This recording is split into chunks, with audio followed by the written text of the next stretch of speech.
साथियों, सबसे पहले तो आप समय निकाल कर यहाँ आए हैं, उसके लिए मैं अपने और जन स्वराज परिवार की ओर से आपका अभिनंदन स्वागत करता हूँ।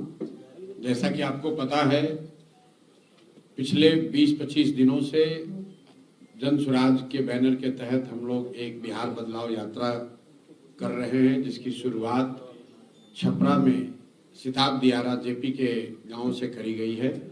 इसका लक्ष्य उद्देश्य ये है कि पिछले 2-2.5 वर्षों में बिहार के 5000 से ज़्यादा गांव में पैदल चल के जिस जन स्वराज के विचार को, प्रयास को, परिकल्पना को लोगों को जाकर बताया गया, उनको समझाया गया, जिससे प्रभावित होकर 1 करोड़ से ज़्यादा लोगों ने मिलकर बिहार में एक नया दल और विकल्प, जिसका नाम जन स्वराज है, बनाने का निर्णय लिया।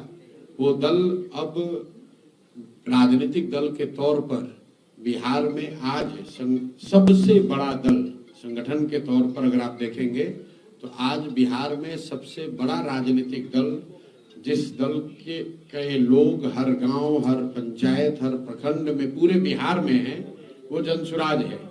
और पिछले 6-7 महीनों में करीब करीब जो 1 करोड़ लोगों ने इस दल को मिलकर बनाया था, उसमें हर महीने 3 से 3.5 लाख लोग प्राथमिक सदस्य पैसा देकर, 10 रुपया बजाबता शुल्क देकर 3 से 3.5 लाख लोग हर महीने इस दल में जुड़ रहे हैं। अभी इसकी टोटल दल में जो जुड़े हुए लोग हैं, उसकी संख्या करीब 1.25 करोड़ है।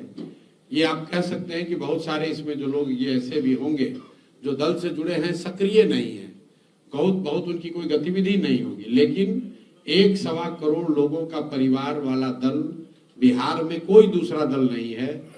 देश की सबसे बड़ी पार्टी भाजपा का भी अपना दावा यह है कि उनके करीब 70 लाख लोग बिहार में उस पार्टी से जुड़े हुए हैं। तो जब ये संगठन का विस्तार एक स्तर पर हो गया है, तो हम लोग अभी बिहार बदलाव यात्रा पर निकले हैं। एक उद्देश्य से ही निकले हैं कि जन स्वराज का जो विचार है, जो प्रयास है, जिसके बारे में आपने सुना, जो बात आपको अच्छी लगी, आपको ये समझ में आया कि ये वो रास्ता है जिससे बिहार की गरीबी, भ्रष्टाचार, अशिक्षा, बेरोजगारी, पलायन खत्म हो सकता है। तो अब वो निर्णायक समय है जब अगले 4 महीनों में जो बात जेपी ने बताई, जो संपूर्ण क्रांति का नारा जेपी ने दिया, जो व्यवस्था परिवर्तन की बात जेपी ने कही, अब बिहार की जनता के सामने विकल्प है। उनके पास ये अवसर है कि वो एक बार जगे और अपनी राजनीतिक बंधुआ मजदूरी, जिसमें लालू जी के डर से भाजपा और भाजपा के डर से लालू जी को वोट देने की परिपाटी है, उससे ऊपर उठे और पहली बार एक निर्णायक मैंडेट दें, एक ऐसे दल का चुनाव करें जो ईमानदार है, एक ऐसे दल का चुनाव करें जो उनके बच्चों की शिक्षा और रोजगार की बात कर रहा है। इसी उद्देश्य को लेकर हम लोग निकले हैं। गोपालगंज में बिहार बदलाव चरण की ये 3 दिन की यात्रा, इसके बाद यहाँ पर 6 बड़ी सभाएं होंगी, 6 बड़ी सभा होगी। तो बिहार बदलाव यात्रा जो है, इसके 3 चरण होते हैं। पहला चरण जब मैं इसमें छोटी बैठकें करता हूं, जो कि अभी आप देख रहे हैं, जिसमें प्रखंड के स्तर पर 2, 3, 4, 5 हजार लोग सभाओं में आते हैं। इसके बाद आप इसमें 6 विधानसभा के स्तर की बैठक देखेंगे। उसके बाद आप यहाँ पर उन बैठकों को देखेंगे जिसमें प्रत्याशियों की बाकायदा घोषणा की जाएगी। उस क्षेत्र के जनता के सामने 10,000, 15,000, 20,000 लोगों के सामने उन प्रत्याशियों की घोषणा की जाएगी जिनका चयन इस पूरी प्रक्रिया के द्वारा किया गया है। तो ये अभी मैं आपको अपनी बात जो अभी हम लोग कर रहे हैं जन स्वराज में, वो बता दिया। अब आपके जो सवाल है वो आप सवाल कर सकते हैं। बहुत बहुत धन्यवाद।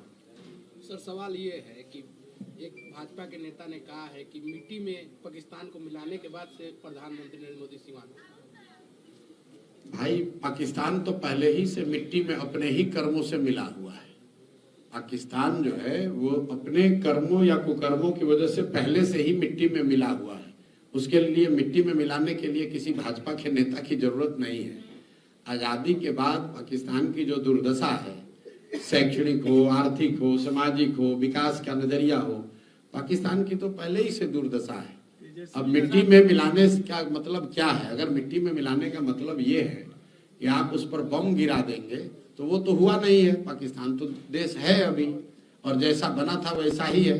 हाँ, वहां गरीबी होगी, अशिक्षा होगी, बर्बादी होगी, वो तो मिट्टी में मिला हुआ है और वो किसी भाजपा के नेता की वजह से नहीं मिला है, वो तो वहां के जो मिस गवर्नेंस है उसकी वजह से मिला हुआ है। अब उनका जो जियोग्राफिकल कॉन्फ़िगरेशन है एज ए नेशन, वो तो जैसे पहले था वो अभी भी है। ये तो मीडिया के चैनलों ने चलाया कि इस्लामाबाद पर कब्जा हो गया, तो किसी ने बताया पेशावर खत्म हो गया, वो तो बात आई गई हो गई, खत्म। विजय सिन्हा ने कहा है, बिहार लाइव टीवी, आप लगातार तेज प्रताप यादव की शिक्षा पे कटाक्ष करते हैं और आपकी पार्टी के जो राष्ट्रीय अध्यक्ष किसके शिक्षा पर? तेज प्रताप तेजस्वी यादव। तेज प्रताप की बात नहीं करते, आपके जो पार्टी के राष्ट्रीय अध्यक्ष हैं उदय सिंह, वो भी खुद 12वीं तक पढ़े हैं सर। कौन 12वीं तक पढ़े हैं? उदय सिंह जो आपकी पार्टी में। आपको ये किसने बताया चुनावी हलफनामे में कि 12वीं तक पढ़े हैं? चलिए, 9वां फेल तो नहीं ना है? जी जी, 9वां फेल। आप बात समझिए, फॉर्मल एजुकेशन का, औपचारिक शिक्षा का आपकी समझदारी से कोई लेना देना नहीं है। ये बात मैं सैकड़ों बार बता चुका हूं। आप बहुत कम पढ़े लिखे होकर भी बहुत समझदार व्यक्ति हो सकते हैं और बहुत पढ़ा लिखा व्यक्ति भी बेवकूफ हो सकता है। अब आप पूछेंगे कि अगर ऐसी बात है तो मैं तेजस्वी यादव के 9वीं फेल की बात क्यों करता हूं? इस बात को पहले आप समझिए। 9वीं फेल की बात इसलिए करता हूं कि तेजस्वी यादव के माँ बाप दोनों मुख्यमंत्री थे। ऐसा नहीं है कि वो किसी ऐसे गांव में रहते थे, किसी ऐसे परिवार में उनका जन्म हुआ जहां लोग उनको पढ़ा नहीं सकते थे।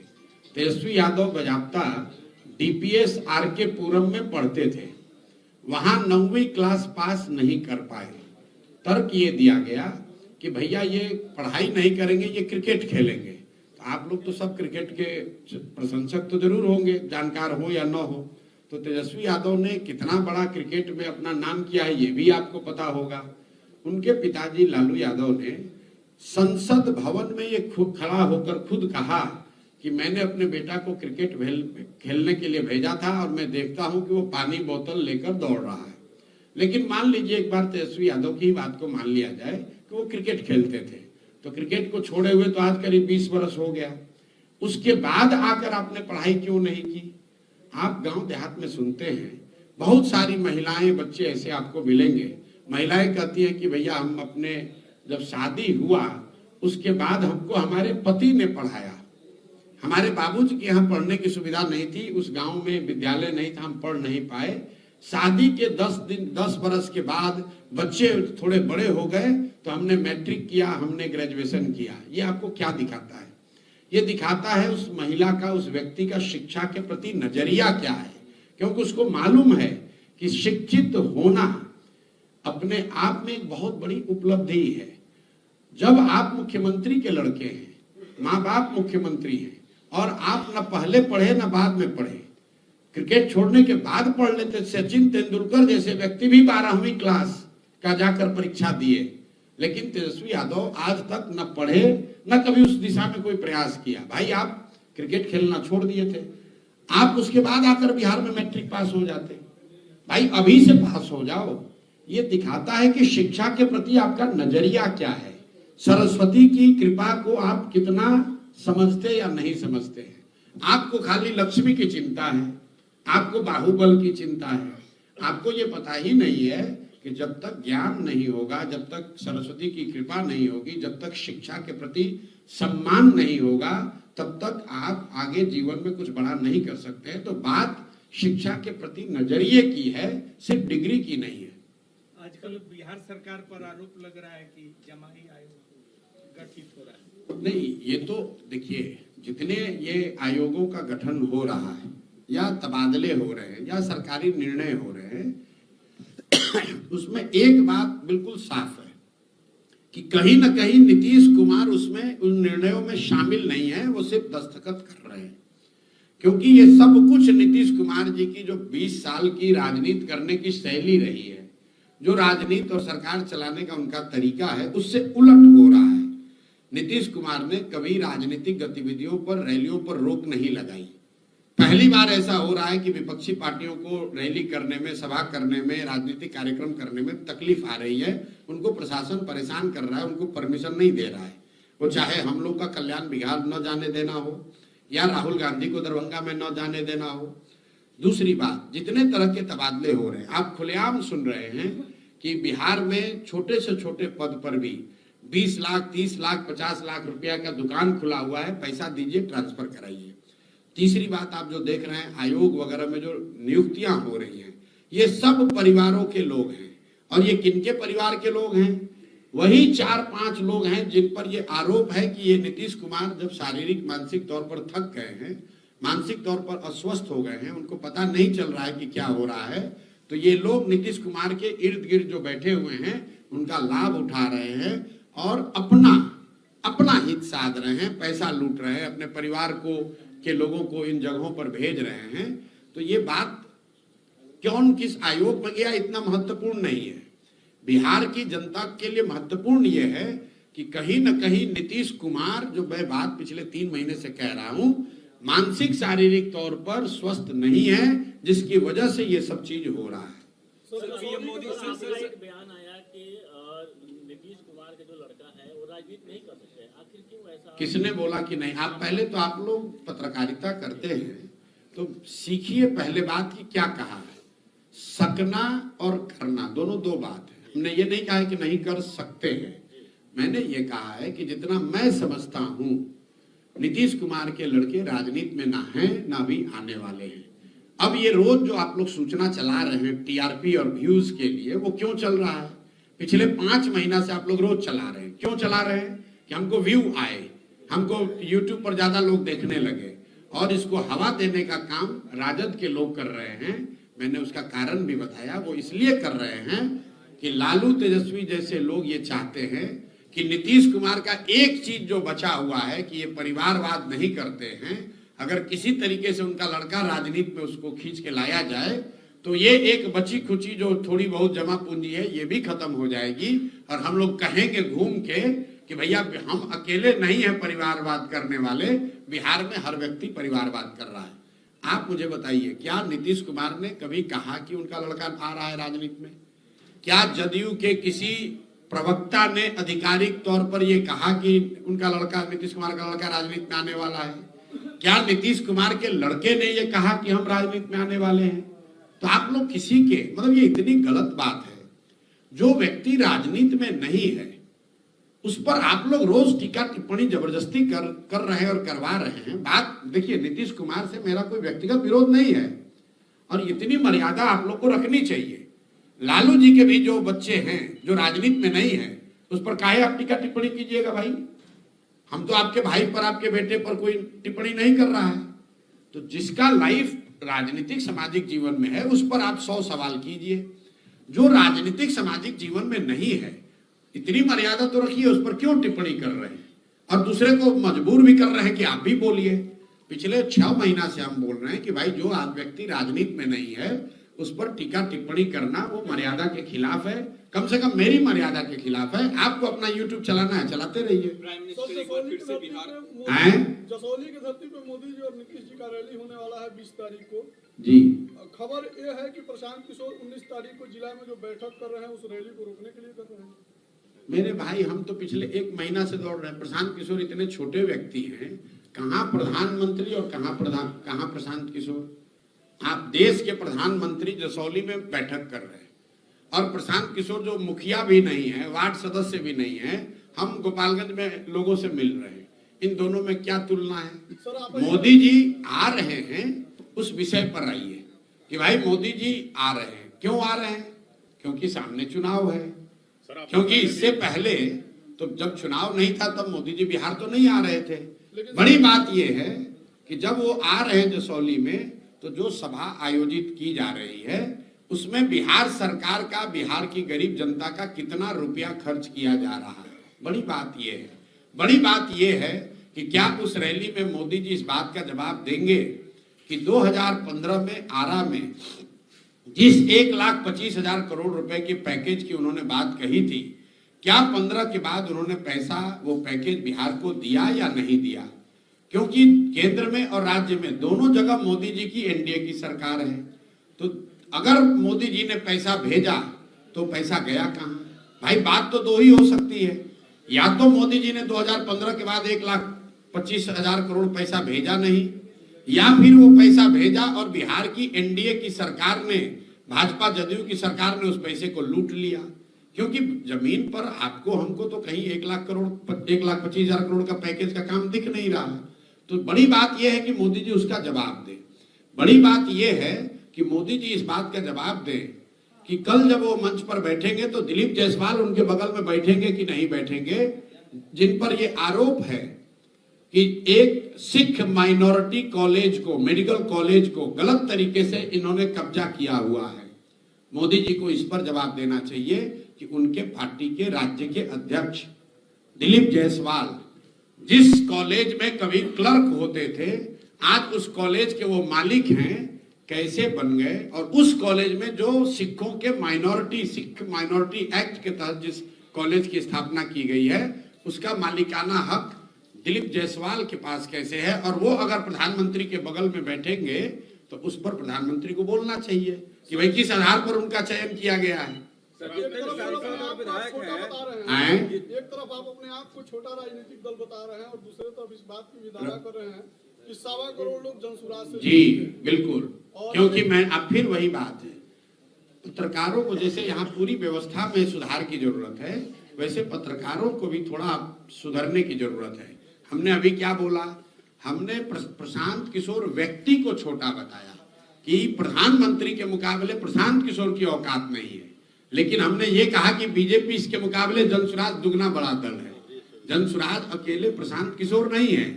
बीजेपी का परिवार बिहार में अगर 60-70 लाख लोगों का है तो जनसुराज 1.25 करोड़ लोगों का परिवार है। तो हम प्रशांत किशोर मोदी के मुकाबले छोटे हो सकते हैं, जनसुराज बीजेपी के मुकाबले दुगना बड़ा दल है, मैंने ये बताया। जितने भी सांसद और विधायक हैं, व्यवसायिक आयोग का केंद्रीय मंत्री ललन सिंह ने यह आरोप लगाया कि तेजस्वी यादव उल्लूर जुल्लूर अनाप शनाप बोल रहे हैं ताकि बिहार में उन्हें कोई नहीं पूछ रहा है। तो ये लल्लन जी और तेजस्वी यादव के बीच का मामला है। लल्लन जी और तेजस्वी यादव मिलकर ही तो अभी सरकार चला रहे थे। अभी लोकसभा चुनाव से पहले यही लल्लन जी तो जनता दल यूनाइटेड के अध्यक्ष थे। ये और इनके नेता नीतीश कुमार तेजस्वी यादव को बिहार का भविष्य बता रहे थे और अभी उनको लग रहा है कि वो लूल जुलूल बतिया रहे हैं। उसी तरह तेजस्वी यादव को नीतीश कुमार में विकास पुरुष दिख रहा था, अब बता रहे हैं कि नीतीश कुमार की वजह से ही बिहार में बड़ा खराबी है। आप जरा सुनिए, ये तेजस्वी यादव कह रहा है कि डीके बॉस कौन है, डीके टैक्स लग रहा है बिहार में।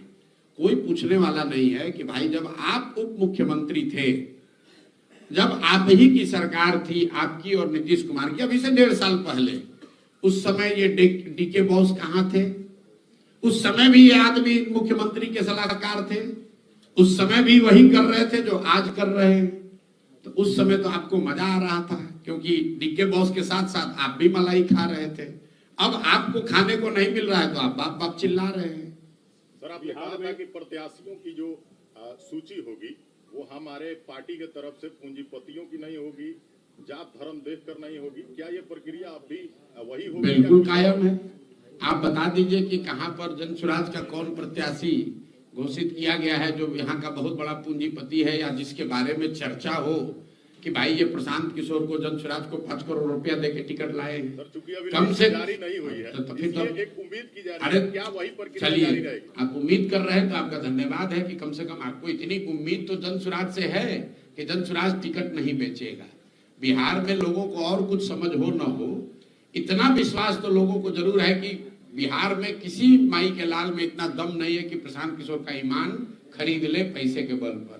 इतना बात तो सब लोग जानते हैं। तो भरोसा रखिए, जब टिकट बटेगा उसके बाद अगर कहीं आरोप लगा और आरोप में आपको कोई सच्चाई दिखी कि प्रशांत किशोर छोड़िए, जनसुराज में भी किसी ने पैसा लेकर किसी को टिकट दिलवा दिया, ये आरोप अगर प्रूफ हो जाए, आप जिस दिन बता दीजिएगा उसी दिन राजनीति छोड़ देंगे। किसी का, फिर से रिपीट कर दे रहा हूं, बिहार में न किसी के पास इतना पैसा है न उसमें दम है कि आकर हमारे ईमान को खरीद सके। सर, जितने भी सांसद और विधायक होते हैं, जितने भी सांसद और विधायक हैं वो विकास की बात करते हैं जी। तो सर, क्या आप अगर सीएम बनेंगे तो जितने भी, किसने कहा कि हम बनेंगे सीएम? नहीं, हमें फ्यूचर ये अगर मगर क्या होता है? अगर मगर क्या होता है, अगर जन स्वराज की सरकार बनेगी ठीक है, तो बिहार में विकास की बात होगी, ठीक है, शिक्षा रोजगार की बात होगी, और आप देखेंगे कि भ्रष्टाचार को कितनी कड़ाई से तो सर जितने यहाँ रोका जाता है। जितने भी सांसद विधायक का पेंशन और जो लाभ लेते हैं हारने के बाद, सर नियम जो खत्म कर देंगे आप? नहीं हटाएंगे, हम गलत बात नहीं बोलते। बिहार सरकार और बिहार में लोगों की स्थिति इसलिए नहीं खराब है कि जनप्रतिनिधि को पेंशन मिल रहा है। बिहार सरकार का बजट है 3.25 लाख करोड़, और अगर सारे जनप्रतिनिधियों का पेंशन जोड़ दीजिएगा तो 500 करोड़ भी नहीं होगा।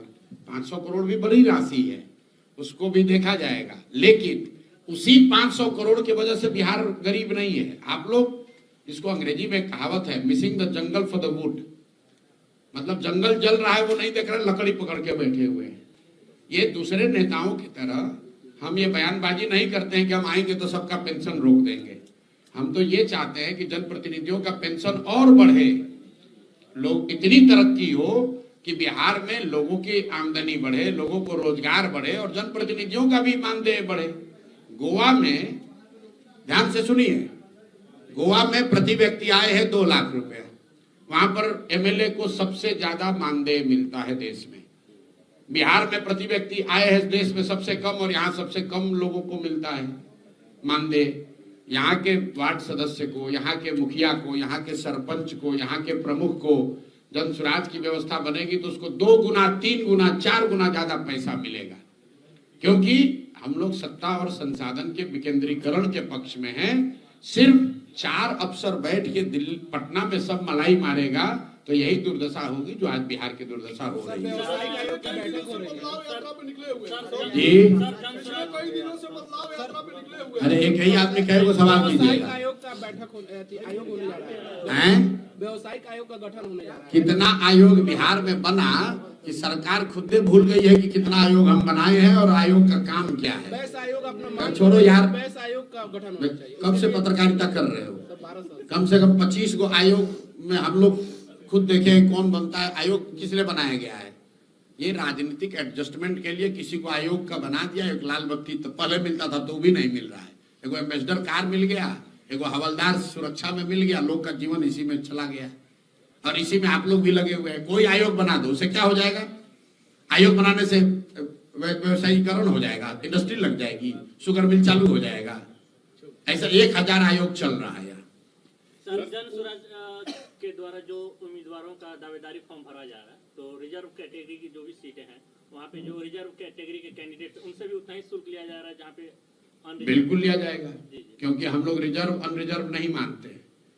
जन स्वराज में जो सीट आरक्षित नहीं है, बात को ध्यान से सुन लो, जिन सीटों पर एससी का रिजर्वेशन नहीं है वहां पर भी कोई काबिल व्यक्ति जो अनुसूचित जाति जनजाति समाज का है वो भी आवेदन दे सकता है, वो भी चुनाव लड़ सकता है। हम लोग ये नहीं मानते हैं कि अनुसूचित जाति जनजाति समाज के लोग इतने कमजोर हैं या इतने गरीब हैं या उसमें कोई काबिल व्यक्ति नहीं है। हर व्यक्ति जो पैदा हुआ है, जो काबिल है, वो किसी न किसी जाति का है और हर जाति में काबिल लोग हैं। ये आपकी सोच है, सामंतवादी सोच है, जो ये कहता है कि भाई अनुसूचित जनजाति है, अनुसूचित जाति है, इसको हाथ पकड़ के ही चलाना पड़ेगा। हम लोग ऐसा नहीं सोचते हैं।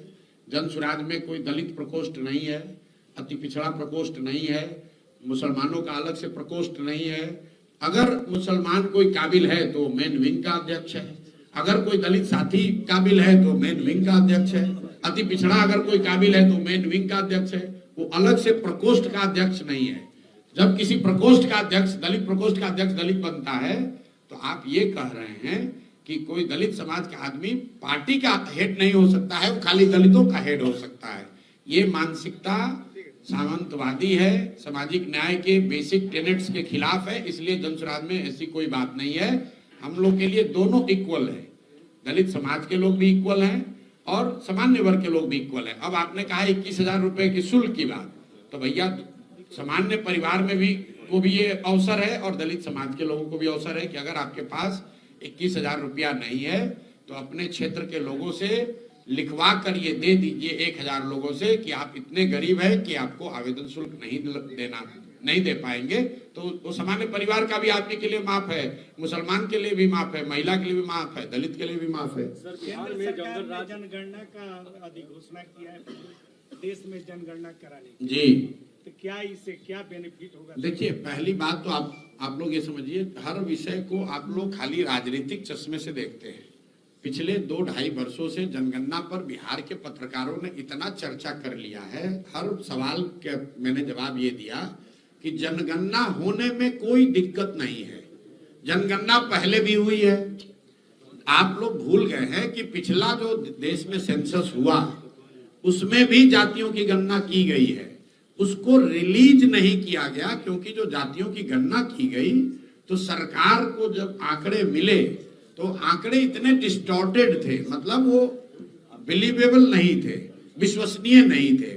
उसी चीज को सुधार करके अगर फिर से एक बार सेंसस कराना चाहती है सरकार जातिगत आधार पर तो करा ले। जानकारी समाज के बारे में, समाज के विभिन्न वर्गों के बारे में जितनी ज्यादा जानकारी सरकार या नीति बनाने वालों के पास रहेगी उतना ही अच्छा है। लेकिन सिर्फ जानकारी इकट्ठा हो जाने से समाज नहीं सुधरता है। दलितों की गिनती, मुसलमानों की गिनती तो आजादी के बाद से हो रही है। तो आप मुझे बताइए कि अगर गिनती हो जाने मात्र से ही अगर स्थिति सुधरती तो आज कम से कम मुसलमान और दलित भाइयों की स्थिति सुधर गई होती। भाई, बिहार में जातीय जनगणना हुई, उसमें क्या निकला? कोई भी पत्रकार आज तक हमको नहीं मिला पिछले 2 वर्ष में जिसने जातीय जनगणना के रिपोर्ट के आधार पर एक भी सवाल किया हो। जाति जनगणना जब नहीं हुआ था रोज आके सवाल पूछ रहा है, सर होना चाहिए नहीं होना चाहिए, सर होना चाहिए नहीं होना चाहिए। भाई, जनगणना हो गई, रिपोर्ट में क्या आया? एक रिपोर्ट का ये फाइंडिंग है कि आज भी 35 बरस सामाजिक न्याय का ढोंग करने वाले लोगों के राज चलाने के बाद भी 5% से कम दलित और अति पिछड़े समाज के, मुस्लिम समाज के लोग 12वीं पास करते हैं। अब रिपोर्ट पढ़िएगा तब तो ही पता चलेगा। यहाँ रिपोर्ट तो पढ़ना है नहीं, राजनीति करने के लिए सर जनगणना होना चाहिए कि नहीं, अगर आप पिछड़ा में लड़ाई लगवा दिया। भाई, जनगणना हो गई, जनगणना में क्या निकल कर आया? चर्चा उस पर होनी चाहिए, नीति उस पर बननी चाहिए। आप मुझे बताइए कि उसी जनगणना के आधार पर नीतीश कुमार ने 24 नवंबर 2023 को यह कहा कि 94 लाख जो गरीब परिवार इस जातीय सर्वे में पाए गए उनको 2-2 लाख रुपए की सहायता राशि दी जाएगी। आप सभी वरीय पत्रकार हैं, आपने आज तक किसी नेता से पूछा कि भाई ये 2 लाख रुपया कब दीजिएगा? आप लोग तो पूछिएगा नहीं। आप लोग को भी तो खाली मसाला चाहिए। समाज की ये दुर्दशा क्यों है? क्योंकि बताने वाला और पूछने वाला दोनों को विषय से मतलब नहीं है। भाई, जातीय जनगणना हो बहुत अच्छी बात है, लेकिन उसका फायदा तब होगा जब जातीय जनगणना में जो रिपोर्ट आए उस पर काम हो। आप लाइब्रेरी में जाइएगा, उसमें बहुत किताब है, तो उससे उसको पढ़ के न्यूटन आइंस्टीन हो जाइएगा। जब तक उस किताब को पढ़िएगा नहीं, जब तक उसको समझिएगा नहीं, तब तक किताब को देखने से क्या हो जाएगा? लाइब्रेरी में हम जाएंगे तो हम विद्वान हो जाएंगे। लाइब्रेरी में जाकर हमें पढ़ना पड़ेगा, उसकी समझ बनानी पड़ेगी। तो जातीय जनगणना हो, इसमें कोई नुकसान नहीं है। समाज के उन वर्गों को भी जिनको ये डराया जा रहा है कि जातीय जनगणना से तुम्हारा नुकसान होगा, उनको भी मैं कहता हूं कि आपको डरने की जरूरत नहीं है। ये सिर्फ जातीय उन्माद फैलाकर राजनीतिक रोटी सेकने का प्रयास है।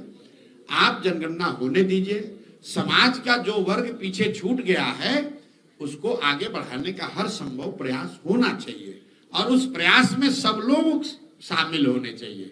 आपके घर में आपका कोई भाई अगर पीछे छूट गया तो आपकी जिम्मेवारी है। गांव देहात में कोई परिवार में एक आदमी बड़ा हो जाता है पढ़ लिख कर, तो अपने दूसरे भाइयों की चिंता करता है।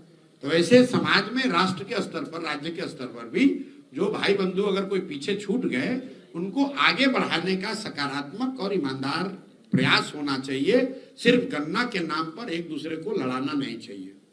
पवन सिंह और मनीष कश्यप में आपके जनसभा में शामिल हो रहे हैं, इस पे क्या कहेंगे सर? भैया, हमको तो नहीं जानकारी है। हम तो सोशल मीडिया के पे पूरा चर्चा भाई, सोशल मीडिया पर तो ये चला कि 2025 में चिराग पासवान 243 सीट लड़ेंगे, लड़ रहे हैं। सोशल मीडिया पर तो ये चला कि नीतीश के लड़के राजनीति में आ गए। सोशल मीडिया में सुनिए तो बात, सोशल मीडिया में चला कि लालू जी अपने लड़के तेज प्रताप को छोड़ दिए, हटा दिए, परिवार और पार्टी से हटा दिए। नहीं, तो भाई सोशल मीडिया के न्यूज के आधार पर तो सब चीज नहीं दुनिया चल सकती है। शामिल नहीं हो रहे हैं। जब अगर शामिल होंगे तो खबर आपके पास आएगी। उस दिन भी हमारा मुंह खुला रहेगा, उस दिन भी आप हमसे प्रतिक्रिया ले सकते हैं। आपको पता नहीं है शामिल हमको नहीं मालूम है। अगर आपको जानकारी है तो हमको बड़ी खुशी है कि आपको हमारे दल के बारे में हमसे पहले जानकारी है। आरक्षित कोटे की बात हम लोगों ने सुनी है राजनीति में, लेकिन आरएसएस कोटे की अब चर्चा हो रही है सर। क्या कोई आरएसएस कोटा भी होता है? मेरे भाई, मैंने बताया 2 दिन पहले पत्रकारों को कि हम लोग ये सुनते हैं कि नेता दल बदलता है, एक दल से दूसरे दल जाता है, लेकिन कुछ नेताओं ने उसके आगे का गुणागणित लगा लिया है। तो उसमें है एक अशोक चौधरी, ये सर्वदलीय नेता हैं। ऐसा मैंने दक्षिण के राज्यों में देखा। आपको बता देता हूं, आप लोग दक्षिण के राजनीति को इतना क्लोज से नहीं जानते होंगे। दक्षिण के राज्यों में ऐसा होता है कि परिवार के अलग अलग सदस्य 2 या 3 पार्टियों में रहते हैं ताकि कोई भी सरकार आए उनको नुकसान ना हो। तो अब अशोक चौधरी जो है ये बिहार के पहले सर्वदलीय नेता हैं। इनके बाबूजी कांग्रेस में, ये खुद जदयू में, बेटी लोजपा में, दामाद आरएसएस भाजपा में, और अभी कुछ दिन में सुनिएगा कोई भाई भतीजा भांजा भगीना बचा होगा वो अब राजद में रहेगा। सरकार किसी की बनेगी, अशोक चौधरी का परिवार सत्ता में ही रहेगा।